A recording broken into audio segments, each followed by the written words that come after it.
Hey, which batches are you both in? Just remind me, please. I am 2014, 2016. So passed out in 2016. Shagun, which Graduated in 2016, yeah. 18, 20. So I'll say you are 18 and Rubena is 14, you are 18, no? Yes. The starting year will count as the batch. Sometimes I know people count the end point. Right. All set? Karthik, are we ready? Yes, sir. We are live. Okay. Hi, how are you all? It's very good to meet you again in this online format where we are discussing in a series with our alumni of School of International Affairs at Jindal University as to how they plan their careers, what they're doing right now, how they link their studies with their current professional work, and the value of studying international affairs. And today, I'm very privileged to be joined by two of our best students in the MA Diplomacy Law and Business program. It's now entering the 10th year of existence, the MADLB. And over the years, we've had some very, very brilliant students. This time, I'm bringing to you two top alumni. I have with me Rubena Sangha, who is now working as a threat intelligence analyst at Deutsche Bank, the German financial firm. She was in the batch of 2014 of the MA Diplomacy Law and Business. Rubena, it's good to have you here. It's great to be back, sir. Thank you so much. And I also have with me Shagun Nair, who was in the MA Diplomacy Law and Business program of 2018. And she has worked as a geopolitical risk analyst for Indian and Israeli companies, and continues to look for pathways to do well in this sphere. Both of these extraordinarily sharp alumni of ours have gone down the path of risk analysis. And this is an area which very few people know about in the general society as an avenue for after studying international affairs. So I want to take up with Rubena and Shagun the question of this whole field. What does it entail? What do they actually do in their jobs right now? And how is it linked to the MADLB program, and how what was the ladder by which they stepped out of the university after graduating and took on these things? So Rubena, what is risk analysis? What do you do? So just to give you a little bit of a background, we work with the chief security officers of various companies. So we look at all kinds of factors which might disrupt business. And this would include anything from political to geopolitical risk, encompassing terrorism, natural hazards, socioeconomic risks, civil disturbances, any other kind of disruptions in the cities. So there's around like 8 to 9 categories which we look at. I won't go into a lot of detail. And we basically analyze looking at past trends and what's happening at the moment to kind of look at what kind of outcome is most likely in, let's say, a week, a month, a year. So we do different kind of timelines for this kind of analysis in brief. Sounds fascinating to me, Shagun. So this looks like intelligence, a kind of intelligence that you generate from day-to-day, daily developments, and then you package it and you analyze and then you present it to clients. Shagun, thank you for joining us. Shagun, so good to have you here. What is risk analysis, and what have you been doing? So I was working for about 2 years at an Israeli risk mitigation company. So the job profile was actually geopolitical risk or geopolitical intelligence analyst. The whole point is that like we have clients which are companies, countries. Sometimes the intel agencies of certain smaller countries that can't afford to, let's say, facilitate intelligence on a daily basis, as well as some important VIP people, of course, who are operating in areas which are very, very insecure. Mostly, these are a lot of oil companies, phosphate companies, gas, all of that. So they're operating in Iraq, in Syria, in Lebanon, in Turkey, in Israel, in Palestinian territories, across the world, in Africa as well. So the whole point is to provide clients with real-time and actionable intelligence to sort of not only secure their businesses and their personnel, but also to facilitate continuity of business operations. So it's basically a threat perception lens that goes from something like militancy to armed conflict to political instability, stock market failure. It goes to socio-cultural instability, like how would a very violent civil unrest movement impact not only economics of a place, but also foreign relations with other countries. And also, of course, then the main thing is in the immediate threat on ground, like are these movements or is militancy or is a guerrilla group going to sort of be any kind of threat to our clients? And even if it's not a threat to our clients, will that change the perception of the company that the country is in, and how the companies have to basically on a daily basis react and adapt to certain threats? That's basically it. Right. Well, this is indeed an emerging area, and I am so happy that many of our graduates are doing this, and they seem to have applied the knowledge and the skill set they acquired during their studies at JSIA and have built upon them. Rubaina, just rewind to 2014, 2016, that period, and tell us how you made this leap towards this career, and what was it that you learned here at Jindal that you could then carry forward into your professional workspace? Right. So I would say, other than the courses which we learned, which definitely build a foundation, the experience, the overall experience on how to deal with real life situations where not just education comes into play, but also exposure. For example, in Jindal, we were continuously exposed to seminars or conferences which were happening in the college, or we would go for book launches, or the kind of opportunities which were provided to us. So I feel like it was all like, like laying the foundation. For example, the kind of internships I did, the 2 years I was in Jindal, I did around 4 internships. After leaving Jindal, I did another internship for 6 months. And then I started working at a consultancy. So just the education which lays the foundation, and most importantly the analysis which was taught to us. For example, I remember, Professor, your course used to deal with current affairs and what's happening in the world right now. So obviously that's exactly what we're doing right now. We have to keep an eye on everything. So even though, like, your prime focus could be on a few countries, but you have to understand what's happening globally to understand the context and the background of what's happening very locally as well. So it just like came together, thematic topics or thematic subjects as well as practical subjects. They just like have come together, and like they help with the work in general, including internships, I feel.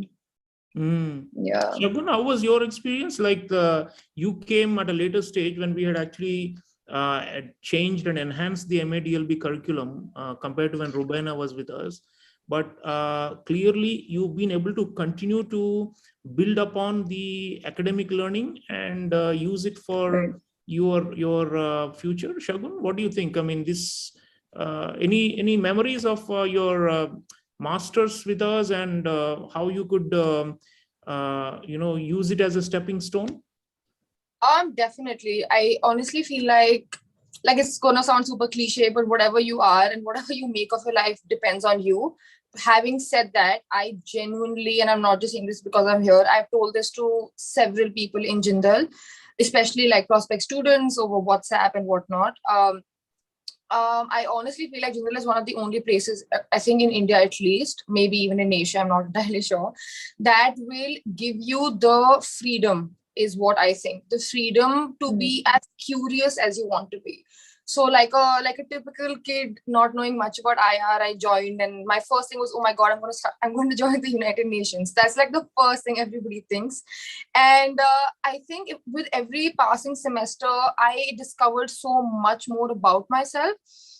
So for me, I think if there's anybody who's either looking to join this course or is already in the course, if there's any piece of advice I would give is go experiment. Because I remember taking a bunch of electives in my second semester. And then, I joined 2 research centers alongside it, learned a language, like Rubena said, also did a bunch of internships. And it was through these academic and immersive experiences that Jindal also facilitated that I actually realized what contour of IR I was most interested in. So I started with a pure diplomacy and foreign policy. And then I actually realized that what I wanted to study was actually conflict and security. So my whole thing is that through these, Jindal gave me so many options that I was actually able to figure out what is the one thing that I'm most interested in and the one thing that I really want to do. And once I figured that out, I planned the rest of my degree accordingly. So in my 3rd and 4th semester, I focused only on peace and security in a way. And that's kind of what helped me get to where I am right now, where I'm actually still doing peace and security and conflict. So I feel like, yeah, it was definitely super helpful. And all the faculty was always so encouraging. And I was able to pick electives, drop electives, take electives from different schools. I remember I wanted to do an internship in the last semester that was also facilitated. So I feel like if you want to, you can always find a niche in Jindal, and that's kind of what I did. So it was super helpful. Great. Yeah. And in terms of geographical focus, I find it very interesting. While you are both in similar fields, you're covering different regions of the world. And one of the things we train our students at JSIA, even at the bachelor's level, and not to mention masters, is to have in-depth knowledge and understanding of phenomena and processes and political and economic developments in different regions of the world. So, Rubena, you are now with Deutsche Bank. You are covering South Asia, right? India and neighboring countries. Yeah, So, South Asia and APAC. Yeah.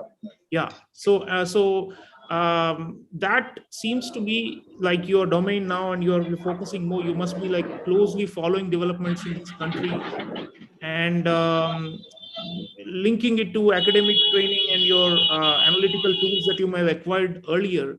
So tell us something about it. I mean, which countries are you looking at right now, and how you study them? I mean, obviously there are online means, but do you also rely on academic know-how, and do you connect the two, practice and the theory? So it was a little different for me because when I was studying, I studied Europe and I studied Middle East and I studied different regions and very little of APAC. I did study South Asia, but the techniques and the methods of study which you employ to study any particular region do help. So basically, the theory bit of it helps that how to look at a particular region, which aspects have to be looked at. So I actually didn't study APAC at college, and I only gained all the knowledge when I was working at the consultancy, and now that I'm working here. So I've built it up. Obviously, I had the knowledge like from a global perspective, but now I'm building it up as I'm working. So that's how it's going. Yeah. Shagun, Middle East. I think you had studied that while you're here too.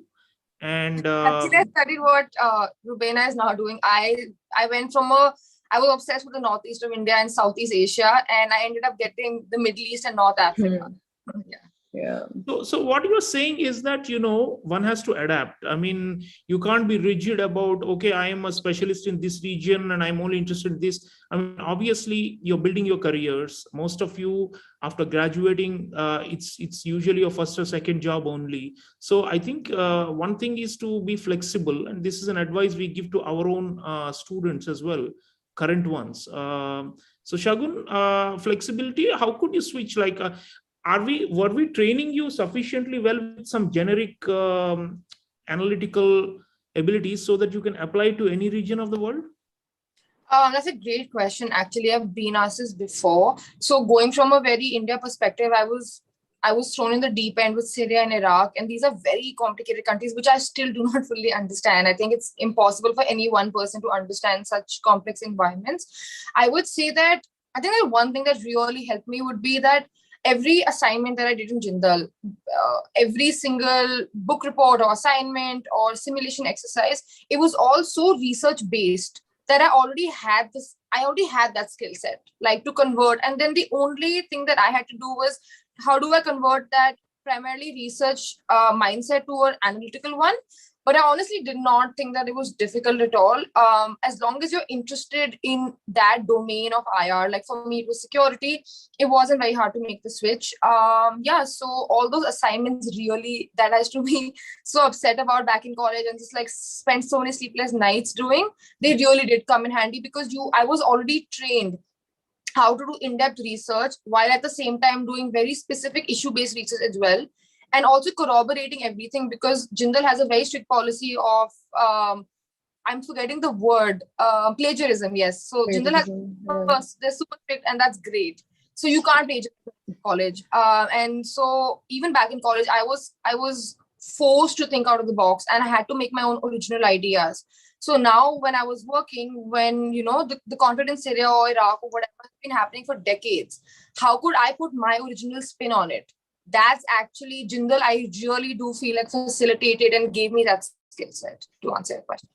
Well, our alumni, our star alumni are saying that there are no shortcuts to success, and that university may feel like jail sometimes because we professors are so hard on students, but then it pays off. And ultimately, there's no substitute to hard work.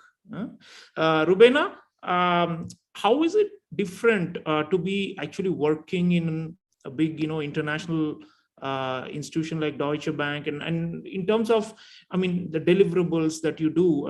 Clearly the clientele are not like professors for whom you're writing. The people who need your risk analysis are short on time and don't have the same kind of inclination that we do. So when you are writing term papers and assignments and essays and exams at the master's level at Jindal, that would be different. Now when you're writing and presenting in a more concise and a very precise way, how different is it? Obviously we have talked about the skill set and they're same. You're building on those, but with experience, as you grow in this field, what is it that, how have you evolved as an analyst? So personally, I feel like the most important thing is that there's no scope for mistakes. Obviously, little scope, but very less scope. Because when you're saying something and you say that, okay, you're an expert on this, or you have reasonably more knowledge than the other person, you can't make mistakes or say something which is not 100% right. That is one. And obviously there's a great degree of professionalism with terms to deadlines and structure. And one very important thing which I did realize, especially now, is that nobody has the time to read like extra information or something which is not relevant. So if I feel like there's 100% of information which I found on something, only 20% is like the crux which has the most impact. So when they don't have the patience to listen to the whole story which you have, they want, okay, what is useful, what is impactful, what is actionable. So I think that's where work and like writing academic essays is a little different. And but I think the professionalism and the working environment is something I learned over the years also. Internships were a little professional. Then as you grow older, more professionalism is just expected, and obviously it's very important to deliver that as well. And but yeah, it was more fun in college because we were thinking out of the box, like she said, and there were so many interesting issues to talk about as well. So I miss the theoretical, I miss the academic bit also sometimes, but yes. Well, maybe some stage in your career you should think of a PhD and follow some of. Sometimes this is the thing, right? Like life throws a lot of surprises, and you evolve over time, and you slightly change your approach and mindsets also. Shagun, I know that you do some very exciting stuff, and sometimes you deal with terrorism and violent extremist groups and all these things. And I know that you do modeling about likelihood of certain bad things, like events happening, attacks and such things. So to the extent that you can share in the public, tell us how that works. Can we really predict and anticipate geopolitical upheavals or violent actions by armed actors? Most of us in social science, we think that we can only analyze after an event happens. But I know in risk analysis, intelligence, you people do that. So prediction, can we predict? I mean, you can make a broad prediction, but can it be more accurate and specific? This is what I mean. Right now, for example, one of the biggest whodunit type question is, how did the pandemic, the COVID-19 pandemic originate, right? I mean, so many intelligence agencies around the world are trying to dig deep into what happened in China in 2019. So it looks, I mean, and on that basis, could we predict future pandemics? I mean, these are all so fascinating. So what's been your experience doing this kind of work, Shagun? I mean, it's like you're like a detective with a magnifying glass, it seems, I wish, but I think, yeah, like this is, I think this is very important to also understand, is because as social science students, including myself, we're always taught that all we can also analyze, but that's honestly not true. I mean, social sciences is also a science. We do have the tools to be able to, I won't say predict, but to be able to reasonably forecast certain events based on, and there's so many things that can help us out. Like, for instance, if there is a very important Shiite religious gathering, or a very monumental Shiite religious event, there is reasonable, I mean, we can assume, and it's always happened, it's been happening for decades on now, that we know that Sunni extremist groups like Al-Qaeda or like ISIS will try and conduct an attack for several reasons. One, to still showcase that they're trying to uphold the correct way of Islam, which is according to them Sunni Salafism. They can also do it to, we know that because it's so religiously important, it's a symbolic date, we know there's going to be more media coverage. There probably will be a couple of important symbolic Shiite heads, so they know that if they were to do an attack, they would get a lot more press coverage. With this press coverage, they would obviously, they stand to gain a lot. Not only would they gain media coverage, they would also potentially gain more followers from amongst the already radicalized people, saying that, we're not just all talk, we actually do stuff like this. Like, we see this all the time in Iraq, in Syria, all across.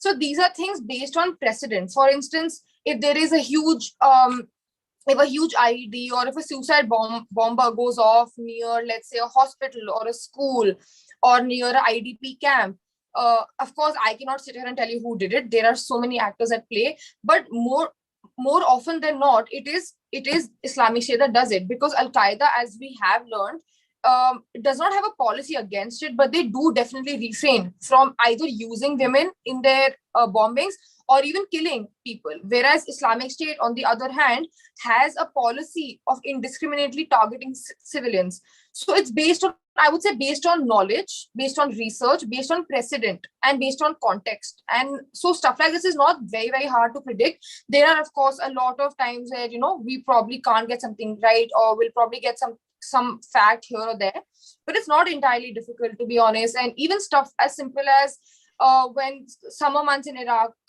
come in, and there's very little electricity. Most of the electricity and gas comes from Iran. And we know the whole thing about Iran and the US and Iraq. And so basically, it's not energy sufficient. So we know for sure that with the summer months and with the electricity cuts, there's going to be public upheaval. So we're ready for the fact that there's going to be like a lot of social unrest. So, I mean, these are like, for years, these things have been happening and stuff. And however, when we write our reports, we obviously will not outright say it's the IS. We'll obviously, say this is most likely the IS, and we'll give reasons why. Right. So I think with risk analysis is, you have to be very, very, very sure. Like Rubena said, there is no scope for messing up, because there are actual people in those insecure countries. You can't tell your client that this is going to happen and something else completely happens, because you could potentially put them at risk. So you have to be extremely sure. So what we basically, or whenever I write something, what I used to do is I would basically research. I would delve into context. I would look for precedent. Has this happened before? If yes, when, why, where, why not, why only now? Then I would look for specific motivations. Is there a special day? Is an American diplomat coming to this country? What is the relationship with that group, with, let's say, the US or stuff like that? Has this group received funding? Then I would look at the news, try to figure out if something's happened from these other countries. and just stuff like that, basically, so these are tools that we already have as social science students. And I honestly feel like it is high time that we stop thinking that all we can do is research, because that's honestly not true. Rubena and I are both social science students, and we are in fact doing risk analysis. I'm doing it for a security firm, she's doing it for a financial firm. So yeah, it's not detective. I wish it was. I really wish it was that cool. But yeah, I think it's not that difficult. All you need to be sure about is attention to detail, and you have to back it up. Whatever you say has to be backed up. That's what my boss always told me. He said, if you're writing one sentence, the second sentence either has to explain it or back it up or disprove it. So yeah. No, that's very, very useful for the audience to know. Okay, so last word from you, Rubena. The way your career is shaping up, what are your dreams? And again, looking back to Jindal, apart from all the the analytical abilities and the knowledge that you acquired and the outlook that you got here, what you I'm sure you miss Jindal. What is it about this institution you think that you would like potential applicants to think about as they plan their own journeys as students at Jindal, your juniors who are going to come? What should be, I mean, what would be your like 10 cents of wisdom for them? I mean, how should they go about? I mean, they're obviously watching you and they're taking inspiration from you, but anything specific, anything more that they should be looking out for? Maybe something that you regret not having done while you're here, but which your juniors could also do. Just think aloud. So I think firstly, I think which Shagun already mentioned is that you have to be a little flexible. That's extremely important, and come with an open mind. Don't have preconceived notions about, okay, this is what this course is going to teach. This is where all I can go, and this is where I want to go. Give it a chance to like unfold on its own. Take electives which you're interested in. Take electives which don't seem very interesting also, because it might be something which you like. Like, how would you know if you don't actually try it out? Jindal has this great option to audit courses, which was so good because you could just sit in some classes and listen. And if you're interested, you could take it up later.